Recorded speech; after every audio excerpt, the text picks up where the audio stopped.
In the previous video, we looked at how Charles II took up the English throne after the interregnum, where England was briefly a republic.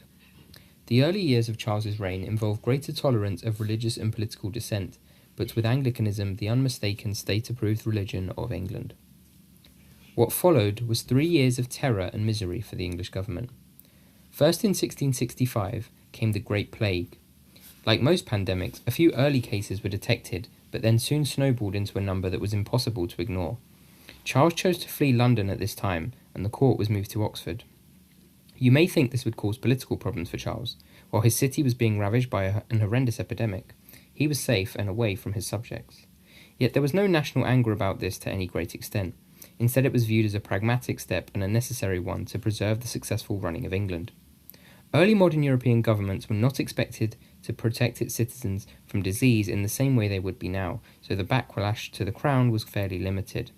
It was instead largely viewed as an act of God. 100,000 people died as a result of the plague, with major effects on the economy, causing major declines in national output and labour shortages. Another major blow to the English economy in 1665 was brought about by the Second Anglo-Dutch War, which lasted from 1665 to 1667.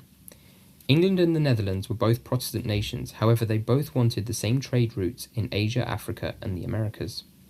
Disputes over trade led to the First Anglo-Dutch War in 1652, and although this had ended in 1654, trade disputes continued and England limited the ability of foreign powers to trade with them.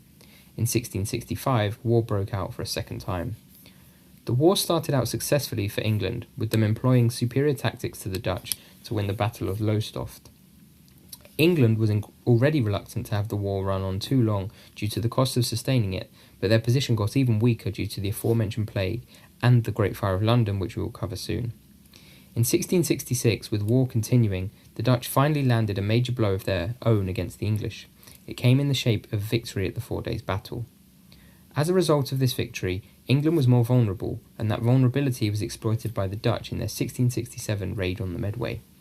The purpose of the Medway raid was to shock the English and damage their naval capacity. The Dutch were able to achieve this as they burned a number of key English ships and left them unable to sail.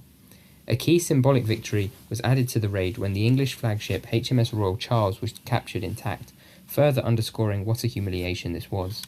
It was a rare English home defeat that forced them into peace with the 1667 Treaty of Breda.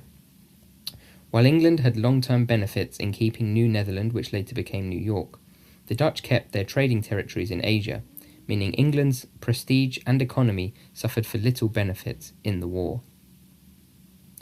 The final element of the years of crisis for King Charles was the Great Fire of London, which occurred in 1666. The fire broke out in Pudding Lane in early September that year and devastated the city. Around 13,000 buildings were destroyed, including homes, churches and businesses, and left thousands homeless. Only 10 were confirmed to have died from it, but it was viewed as a widespread catastrophe. The fire was a partial failure of the government, and specifically the then Mayor of London, Thomas Bloodworth, who was alerted to the fire but disregarded it and went back to sleep. Citizens needed the Mayor's permission to tear down buildings, so they couldn't react as quickly with the Mayor sleeping. Eventually the wind weakened and gunpowder was used to eventually destroy the buildings, but it was 4 days before the fire could be brought under control. With so much destruction, the fire did enormous damage to an English economy already weakened by war and plague. We can therefore say the years 1665 to 1667 were hugely damaging for England. The country became poorer and looked weaker internationally, particularly from the war. However, Charles did earn himself some credit by playing an active role in tackling the fire and rebuilding London after it. Perhaps then the real significance of the years 1665 to 1667 was that Charles could suffer, but yet he could dig the country out of a moment of immense difficulty too, without literally losing his head. Thank you for watching, and please consider subscribing to Tales from History.